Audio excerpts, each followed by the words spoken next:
Hey everybody, and welcome back to some more Botania Gardens of Glass. We're back, and I have been pretty busy since the end of last episode. As you can see, I've moved around pretty much everything that we had here, apart from our Jaded Amaranthus automatic flower generation system that we have in the middle of our island here. But pretty much everything else has been moved. I've also spent a good deal of time replacing the entirety of the floor here with dirt using our Rod of the Lands. And then I also realized between episodes that you can use pasture seeds from Botania to turn dirt into grass. For example, if I come on into here and right click on the floor, you can see that bit of grass, that bit of dirt turns into grass, and then very quickly all of the pieces of dirt around it also turn to grass. It doesn't do the whole area very quickly. You do have to wait for the grass to spread just a little bit once it gets to this point, but it will spread out like normal grass does, and it will entirely encase like this whole area in grass, which is pretty good. Originally, what my plan was to have, it wasn't even a plan, I actually did it. I got my Rod of the Lands out, and I built kind of like a makeshift staircase coming down from this bit of grass that we have up here, hoping that the grass would kind of spread down and around, and then I was going to put like dirt like all the way along over here, and then once it got to here, I was going to fill this island up with dirt, and just hope that over time, if I left it for like a few hours, that eventually the whole platform would be covered in grass. But I didn't do that. I realized that you can use the pasture seeds, and I did it that way. It was much quicker. We did still take, however, quite a bit of time to put all the grass down, but now that that is out of the way, we pretty much have all of the same stuff that we had before. We got our flower generation system. Over here is our stone generation system. So you can see in here, we now have stone. It now has its very own hopper hock. Over here, we've got our cobblestone generation system, exactly the same as before. Now all of my systems, for now at least, have their own mana generation next to them. For example, this one's got some hydrangeas, and I say this one, they've all got hydrangeas next to them because hydrangeas are, right now at least, super easy to make and also produce enough mana to keep these things running whilst they are down. A little bit of a wheat farm so that hopefully we don't have to spend quite as much time eating zombie brains as we have been doing up until this point in the series, which is nice. And then pretty much over here, everything is still the same. We've still got our tree farm, we've still got all of our chests, we've still got the nether portal, all that kind of stuff, and the mob spawner is also unchanged. Over here, we now have 5 pure days as opposed to just the one.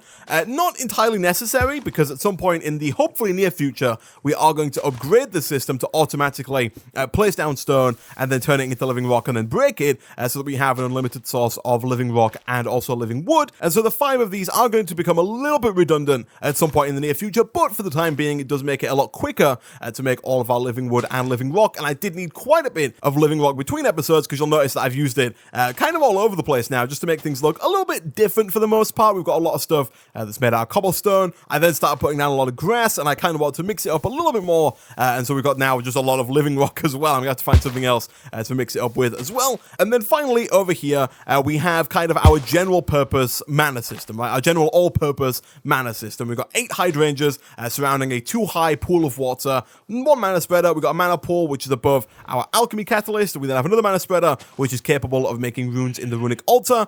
And then I also did have my peddler apothecary here, but between episodes, I had a bit of an issue with the world. I had like just some weird stuff happened, and we lost our peddler apothecary. So we are going to have to make another one at some point if we want to make more flowers, but it's fine. They are super easy to make, and we are going to want to make more flowers in today's episode, because what I want to work on in today's episode is mana. I want to get a good constant supply of larger amounts of mana, because right now we are depending on our hydrangeas, which, while fine, need replacing every single episode. I have to go around and make a whole batch of new ones. I have to put them down, especially the floating ones are a little bit expensive. They require glowstone, and at the end of the day, they don't produce that much mana. You can see this one has produced quite a bit of mana, but we've gone through like 2 sets of hydrangeas, and it's been multiple hours worth of mana to get to this point. And so I would like to set up a system that produces more mana, that doesn't need constantly replacing, and overall is just a little bit better than what we have now. And for that,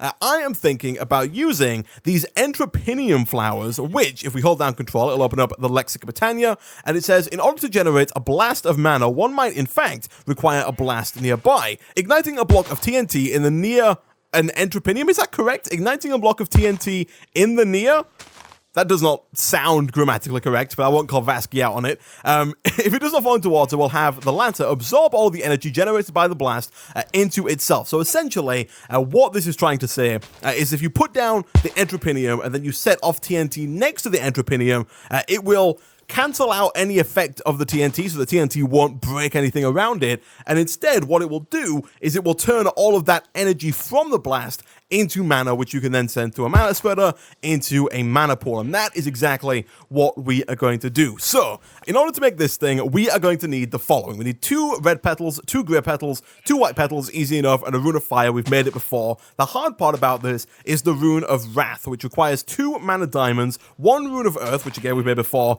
and a rune of winter, which requires a rune of water, a rune of earth, a cake, some white wool, and 2 blocks of snow. Now, all of this stuff, while some of it not particularly easy, is gettable. Apart from the snow, we don't have any snow yet, and we've yet to make snow, but you can actually make snow with the pure daisy by putting down water next to it, and just like with the living rock and the living wood, if you leave it for long enough when you come back, it will be snow, and I think the time you gotta leave it for is about 1.5 minutes. So, what we are probably gonna have to do here is just grab a little bit of cobblestone, because if we are going to put water down, you do need to encase it, and also, I think if you put water down like right next to it, then it might in fact actually break the petal apothecary. Let me check here real quick, because I think what you might have to do is place it maybe 1 block below the petal apothecary. I'm not entirely sure, but we can give it a try though. If we put down cobblestone here and we break, for example, this piece of living rock, let's throw down the rod of the seas. Yeah, it automatically just destroys that.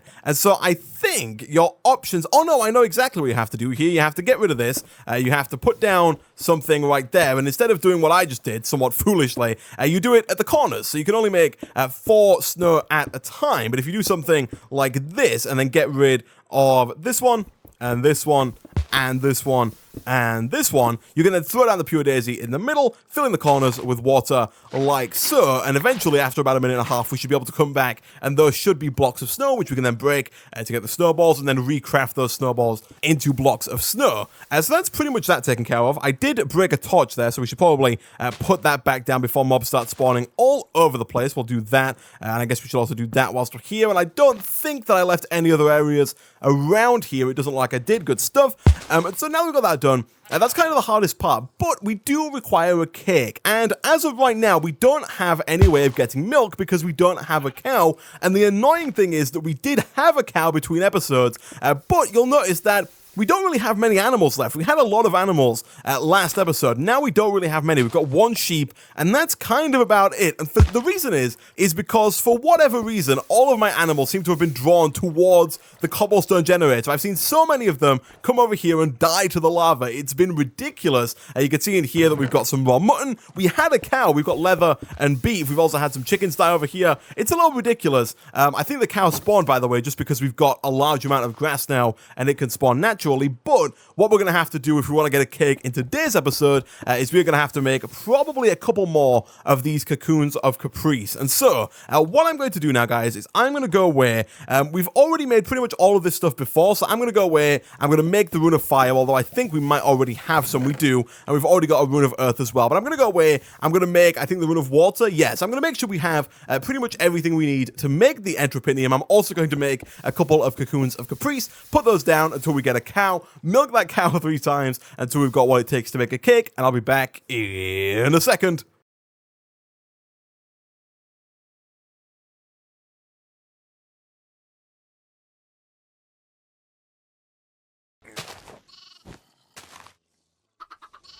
Okay, so way too many cocoons of caprice later. We got far too many chickens and sheep, like way too many chickens and sheep, but we finally got a cow who I have trapped in this little area here because we do now have to wait until this cow becomes an adult, which I think takes about 20 minutes, and so I figured whilst we wait for that to happen, we can get working on the setup for the semi-automated system that we're going to have for the entropinium flowers. So, a few things that we're going to need. First things first is we are going to need some petals, which I purposefully did not get because we need them from over here, because this chest is filling up very, very quickly. I also have taken out the sand from that timer over there again because we are getting way too many flowers, and they're just kind of sitting on the floor causing lag because these chests are so full. We still need to upgrade them. We will do it. I promise. We need to automate the orchid so that we can get a lot of iron, because right now iron is kind of scarce. I had to smelt up a bunch of it to make like the 15 fell pumpkins that we just used, but nevertheless, let us get some black petals here, and we can then use those black petals. We only needed the one, but that's fine,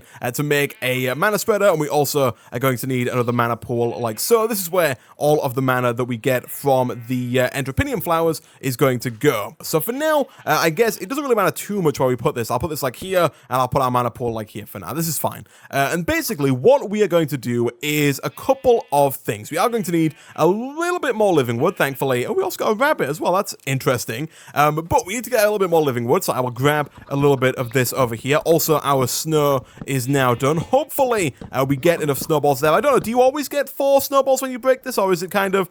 You get 0 snowballs when you break that, because I'm fairly certain you need a shovel. Now, thankfully, I'm fairly certain that we only need 2 blocks of snow, and so I'm thinking that even though I just made a bit of a mistake, I'm fairly certain we should still be able to make this happen. We might as well make a cobblestone one. No point wasting a piece of wood or making a wooden one. The cobblestone is automatically being generated for us, and we already have too much of it. And also, I did put down a little bit of protection here, because as soon as I started using the cocoons of Caprice, I put them down over, like, all the way back over there in this area, and yet, within a few minutes, the mobs were, like, hoarding around the lava here, like they just wanted to jump into it and die. I have no idea what is attracting them to it, but nevertheless, if we come over here now, over to our snow, I'm fairly certain we should be able to break it with the shovel, and we should get our snowballs back. We do indeed. We got 4, and we got 4. A pretty small sample size, but I'm fairly certain you get 4 every time. And so, if we come back over here, we can now craft those back up into snow. We can use those later when we have the milk to make the cake, to make the Entropinium flour. But we're going to need a few things. First thing that we're going to need is an open crate, because I want to be able to automatically drop TNT onto the Entropinium flour and have it be placed down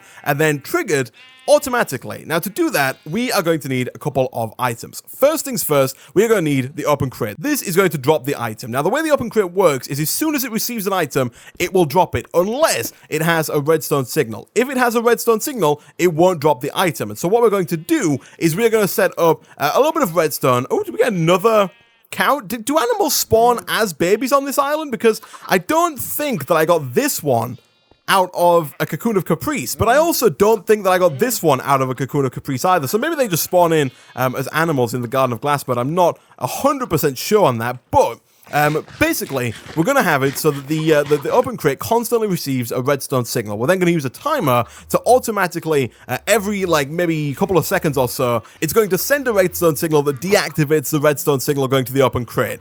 You probably know what I'm on about here, but I will show you nonetheless. We're going to take a redstone torch, and then basically what we're going to do is, actually, we're probably going to need another redstone torch now that I think about it.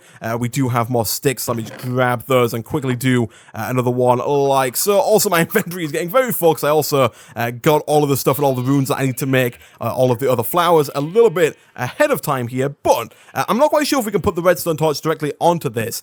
We can.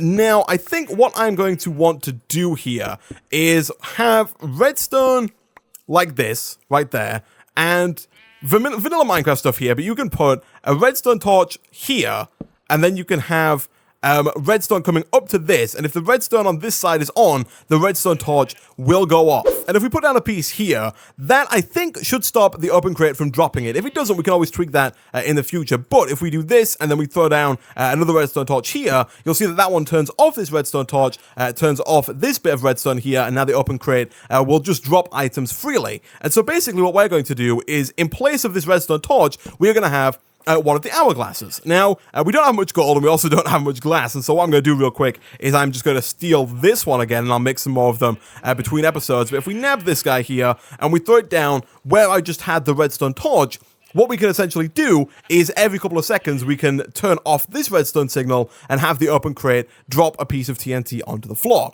Now, unfortunately, placing it on the floor is not all we have to do. We have to put it down as a block and trigger it. And all that the open crate's going to do is just going to drop it on the floor and leave it. And so that is where the GamingOnCaffeine comes in. I don't know if I'm pronouncing that right, but this guy here basically will put down any blocks in the nearby area that are on the same block as it is, if that makes any sense whatsoever. It's a lot easier to show than to explain. To make it, we need 2 mystical orange petals, 1 yellow petal, 1 redstone root, and 1 rune of the earth. So we need to quickly throw this guy nowhere. We should craft it up with the redstone to get some redstone root. We can then stick that to the runic altar like so. That's not the right place to do that. We need to do it in the petal apothecary. Like so. So now that we've got the GamingOnCaffeine, basically, what I was trying to explain somewhat poorly before for how the GamingOnCaffeine works. Basically, unless you have a floating version, you have to place it down on dirt. That's just how it works. But what you can do is you can place down a block beneath the dirt that kind of tells the GamingOnCaffeine where to place other blocks. For example, if we come down here real quick and we put down some cobblestone like that, what we can now do is we can put our GamingOnCaffeine right about there. We can also fill in the hole at some point in the future. It doesn't need to be there. We don't need the water. But now what that's going to do is the GamingOnCaffeine is going to take mana from this mana pool or from any mana pool in its area. Unfortunately, that one over there is just a little bit out of its range, and so we might have to drop our mana tablet into here just to get the ball rolling. But what it's going to do is it's going to tell the GamingOnCaffeine that any block that is dropped on the floor, it can place down onto any cobblestone in the nearby area. Now, we might have to change this up because this is a bad idea, having cobblestone down there and then having cobblestone over here. And so we can probably replace this with something like living rock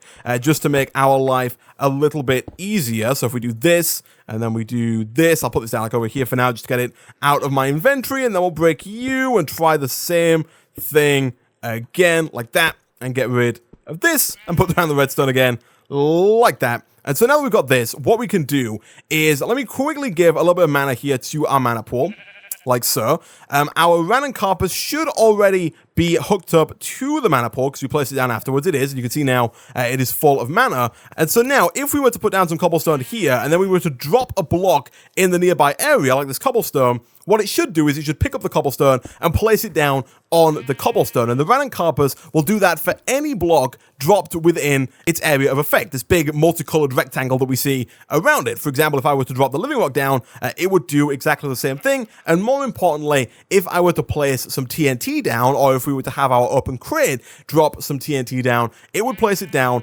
onto this piece of cobblestone. Then what we can do is we can have a lever placed down next to the cobblestone all of the time. And also, it would appear that my guy over here is ready to give me some milk. He is indeed. I'm going to take that now because we still need to get 2 more buckets and we still have some more work to do. Let me grab some sticks. We might as well make 2 sets of them like so. And then we can grab ourselves a lever and we can place that lever down next to where we know the TNT is going to go. And so as soon as it's placed down, it will then trigger, and within a few seconds it will blow up. And then all we have to do is make sure that A, it's not next to this one so the redstone torch doesn't get turned off. But now, if TNT is placed here, it will automatically trigger. If we have the Enderpinium flower nearby, the Enderpinium flower will absorb the explosion and then send all of the mana through to the mana spreader and then through to our mana pool, which will then in turn power the GamingOnCaffeine, as well as providing some excess mana. And that's pretty much exactly what we're going to do. Now, one kind of caveat to the Enderpinium flower is that if the Enderpinium flower still has mana in it, meaning that it hasn't yet transferred all of the mana out of it and into the mana spreader, and you set off another TNT, it's not going to stop the explosion. It will explode and everything will break. And so we do have to be very careful about how long we set this timer for, because if it's too quick and it drops too much TNT, everything's going to explode and it's going to all have been a huge waste of time. If it drops too slowly, we're not really being as efficient as we can be, and we're not getting as much mana as is possible. And so what I would like to do is I would like to set up multiple Enderpinium flowers so that we can have this set to like 2 or 3 seconds, and then every few seconds it'll drop some TNT, the TNT will explode, one of the Enderpinium flowers will start offloading its mana, and then another TNT will explode, it'll go to like this Enderpinium, which will then start offloading its mana, then a third TNT will explode, this Enderpinium will, for example, start collecting it and dropping off its mana, and then by the time the 4th one drops, this one over here is ready again to stop the TNT from blowing everything up, and ready again to give more mana to the mana spreader. At least that is the plan. Whether or not we can get it to work is a different question. If we can get 3, maybe 4 or more of these Entropinium flowers down, we are going to start producing, hopefully, a lot more mana than we've been producing up until now. And so, guys, what I'm going to do, I'm going to go away. I'm going to wait until we have enough milk to make a cake, and I'll be back in a second. Oh, do you not need to wait to milk a cow? Is that like a modded thing with like fluid cows or something that I've kind of just conditioned myself to believe? Am I like the world's biggest vanilla Minecraft noob? I'm fairly certain you used to have to wait to milk a cow, but nevertheless, we can now, I'm fairly certain, create what we need to create here. One problem that we are going to run into is sugarcane, because we do not have a sugarcane farm, and our kind of temporary solution has been to just get more blocks of hay and then use those to get more pieces of sugarcane, which I think we're going to have to do again here, but we really should set up a sugarcane farm in the very near future because it would make life a lot easier and would also use a lot less mana in terms of actually growing the sugarcane. So let me grab just as much wheat as we can. That's only 9, and we do need to get 18 to get the 2 pieces of sugar required in order to make our cake here. So let me quickly grind up a little bit of wheat like so, and I'm also going to need a tiny wee bit more bone meal. And once we've got some more wheat, we can craft that up into 2 blocks. We don't quite need 3, but we do need the extra wheat in order to actually make the cake. And so 1, 2, there we go. We can then go and craft that in our inventory into sugar. We can take back all of our wheat. So I believe, if memory serves me right here, we have wheat along the bottom, sugarcane here and here, an egg in the middle, milk all the way along the top, like so. And we have ourselves a cake. Nice. Now, if we go back here to the Entropinium flower, to make this, we've already got all the petals required, and we already have the Rune of Fire.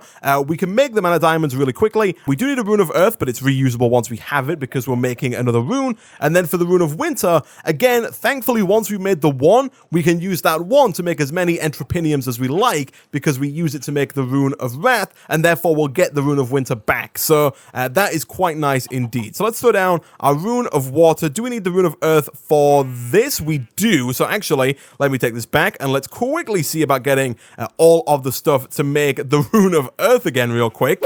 And once we got that, we could throw down our Rune of the Earth, our Rune of Water, 2 of our blocks of snow, our wool, and then finally, we also need our, of course, cake, like that. That should get us the Rune of the Winter. I'm fairly certain we should have enough mana for it. We do indeed. We are going to need 1 more piece of living rock in order to make this happen, and also, I should really fill these back in as we go. I'll probably leave that end one over there just in case we do need more snow in the future, but is this almost done? It is. Any second now, we can drop down our living rock, like so. Kapow. That gets us the Rune of the Winter. And then now, finally, we can combine a Rune of the Winter, a Rune of the Earth, and then 2 Mana Diamonds, like so. 1 and 2. Onto here, that will get us the Rune of Wrath, and then we can throw all of that together into the Petal Apothecary to get us the Entropinium, like that. And so now that we have the Entropinium, we can head on back over to our little setup, and now we face the challenge of actually making TNT. Now, I don't believe, as of right now, until we get the Alpine Portal, we can actually also craft TNT, but there is a way we can also craft in the future. For now, we just need sand and we need gunpowder. And another thing that I figured out between episodes is that you can actually make sand using the alchemy catalyst by simply throwing cobblestone in. So if we get some cobblestone, throw it into a mana pool that is above an alchemy catalyst, we can very cheaply and very easily produce a lot of sand. If I show you how much mana is in this mana pool right now, and then we drop like a stack of cobblestone in it, kind of back away a second while it does its thing, and then once it's done, we pick it all up and check again, you can see that almost no mana was used in the making of that sand, making it really efficient, and meaning that we make more mana from the trade in general. And so now, if we head on back over to our mob chest, we'll also have a bunch of gunpowder upstairs, but for now, this should do us just fine. We can craft up a bunch of TNT like so. 15 should do us fine for now, but in the future, I'll just like batch craft a few stacks of the stuff, and we should be good to go. And so now, all we need is a hopper, but I don't think that we have the iron required in order to make one, because we need a hopper to put things into the open crate. I don't think that there is any other way to do it, but I could be wrong. Thankfully, we've got enough mana to throw down a bunch of these, and we only need 5 iron. 1, 2, 3, 4, and any second now we will get number 5. and a little bit of smelting later. We now have the iron required to make our hopper, and in the interest of safety, I'm going to get rid of this lever for the time being, just in case this stuff does blow up. But I think now, if we were to put our hopper here and we were to put our TNT in, it shouldn't fall out. And it doesn't, which is good. If we were to move this real quick and put it right about here, we should see all of our TNT very quickly. No? Why is that so? I thought we should see all of our TNT very quickly pour out. Maybe I have to put it down here? There we go. So all of our TNT trickles out. Obviously, the hourglass only gives out a pulse for a very short period of time, like a fraction of a second, and so it will only drop one piece of TNT. The TNT is then placed. This will then take it when it blows up and put it in here. But we need to figure out how much sand to put into the hovering hourglass to make sure that we don't lose the setup that we have over here. So we put the lever down, and then as soon as we flick it, we need to start counting. So 1, 2, 3, 17, 18, 19, that was like 20 seconds. Those were very fast seconds, by the way. I did realize that, like, as I was counting there. I think probably like 15 seconds. You do have to kind of account for the time it takes for the Ran and Carpus to find the block and put it down. And so what we can do real quick here is let's try 15 seconds. If something goes wrong, we can always, like, stop the process. I guess we can always try and stop the process a little bit in advance by breaking the lever there. But let's get, like, I guess another stack of sand will do us just fine. It doesn't use much mana whatsoever, so why not? And once we've got all of that, let's try this again. So let's get, let's get 16 for now, because I think 16 is probably going to be, like, too much, right? So we'll pull all of our TNT back in. We'll leave it as it is. You can see it did produce a good amount of mana, although we did put some in from the mana tablet, and so that's not an accurate representation of one piece of TNT. But here it goes. It's going to drop the TNT down, and then the 16-second timer is going to start again. So in this 16 seconds, it needs to get placed down, it needs to blow up, and all of the mana in the Entropinium needs to be dispersed into the mana spreader again. Is that going to happen? It doesn't look like it is going to, which is not the best. Yeah, no, it placed it down. Granted, it probably would have blown up there before, after this had finished, but we were kind of entering a deficit spiral there where eventually it was going to blow up. So I think 16 seconds is not quick, it is not slow enough. So to be safe for the time being, I think we can make it 20, but there are a few things that we can do here to lower the speed of that timer. So I'll get rid of this. So we'll throw the lever back down, we can put the TNT back in there, and what we can do is a couple of things. We can make some more of these Entropinium flowers. Of course, for every one that we put down, we can kind of half the timer because we can put down another piece of TNT in that time, but we can also look into more mana lenses that are going to help us get rid of the mana out of here fast. And as you can see here, even with just one Entropinium, the mana spreader is full, and the Entropinium can't get rid of its mana fast enough because of the fact that the mana spreader is taking so long to get rid of the mana as well. And so, if we were to get the mana lens, I think of efficiency or resistance. Let me check in the Lexicon Botania here real quick. Lens, it's the potency lens. The potency lens will double the amount of mana a mana burst can carry. However, the beam becomes slower and loses mana after a shorter period of time. Thankfully, it doesn't matter that it moves too slowly. The mana pool is right next to it, so it'll still get there, hopefully with all of the mana intact, which is good. And so what I'm going to do now, guys, is I'm going to go away. I'm going to get a few more of these Entropiniums. I'm going to make, I guess, as many as I can. I think right now we've got like 6 or 7 more diamonds left, which are really our limiting factor, because as I mentioned before, the Rune of Winter is reusable. We do need a Rune of Fire every time. We've got a ton of flowers. The Rune of Fire is not too hard to make. So we can make 2 more with the number of diamonds that we have. I might try getting a 6th diamond, just so that we can make 3 more and get like a 4 Ran and Carpus system going. But I'm going to go away. I'm going to make as many more of these Ran and Carpuses as I can. I'm also going to get what it takes for us to make a potency lens, and I'll be back in a second. Alright, so a little while later, and I'm fairly certain that I think I have what it takes to set up a couple of potency lenses. So, I did go ahead and make 2 more of these Entropinium flowers. I even got the extra diamond whilst I was getting some stuff from the orchid, but I didn't make a 4th one, at least not yet. But I did make 2 more of these mana spreaders, because my plan here is to put one of these potency lenses on every single mana spreader to try and make this as fast as we possibly can. The idea here is to get as much mana as is possible out of this system. We're about to see if we can do that. So, if we get ourselves some of these, like this, and then we also need these runes of fire. I might have to make, and by might I mean definitely need to make one more of those if I want to get this third one up and running here. But for now, let's do that. Let's do that. And you know what? Give me a second. Let me make the third one real quick, just so that we've got them all ready to go. Alright, so now we've got our final set of fire runes for the day. We can craft those up with our mana lens. Stick that down on to here. And now we've got 3 mana spreaders, all with potency lenses. Let's quickly hook all of these up to different ones. And again, still not quite sure why the flowers do not align with the hitboxes, but that's fine. We just need to make sure we know where they are, so we can hook them up like that. And this one is attached to the bottom one. And so now, in theory, we should be able to make that timer much, much quicker. So let's take this out.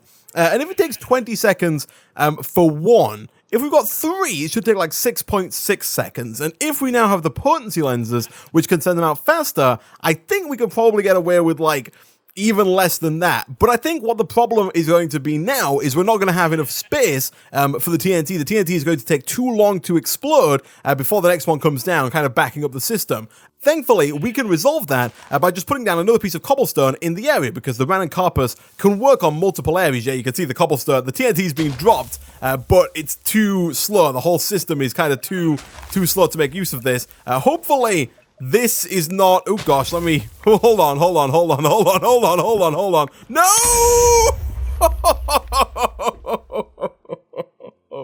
Oh no! I was watching that happen, and it kind of clicked in my brain just a few like microseconds before, but like, hey, this is going a bit too quick, like really, really fast, and it's because we didn't, I think it's because, at least, we didn't orient the mana spreaders to point towards the mana pool. They were just pointing like into the void. Oh no, that's like... I've been working on this for like an hour and a half, 2 hours now.